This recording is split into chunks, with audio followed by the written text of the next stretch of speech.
Festoon উড়িয়ে আমাদের মহান বিপ্লব ও সংহতি দিবসের উদ্বোধন ঘোষণা করলেন। 7 নম্বর মহান বিপ্লব এবং স্বাধীনতা দিবস, এখানে উপস্থিত আমাদের কেন্দ্রীয় তার সম্পাদক, আমার ভাই অ্যাডভোকেট সাহেব, আমার ভাগনা জেনারেল সেক্রেটারি বাবুজামান রিটুয়ার এবং সকল নেতৃবৃন্দ, আমরা মহান বিপ্লব সংহতি দিবসের মধ্য দিয়ে বাংলাদেশ প্রকৃত সেই স্বাধীনতা অর্জন করে এবং বাংলাদেশ মাথা উঁচু করে বসছে এবং এই দিনের মধ্য দিয়ে প্রেসিডেন্ট বহুদলীয় গণতন্ত্র সুপ্রতিষ্ঠিত করেন। আমরা সকল দেশের আগামী দিনে সমৃদ্ধ এবং দেশকে ঐক্যবদ্ধ রাখা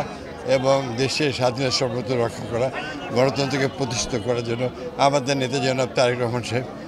যে 17 বছর ধরে নিরবিচ্ছিন্ন যে তিনি আন্দোলন সংগ্রাম নেতৃত্ব দিয়েছেন, তারই বাংলাদেশের সবার ঐক্যবদ্ধ অংশগ্রহণের মধ্যে দিয়ে দেশ আজকে একটি নতুন দিগন্তের দিকে এগিয়ে যাচ্ছে। আমরা আশা করি এই দিবস বাংলাদেশের মহান স্বাধীনতার পর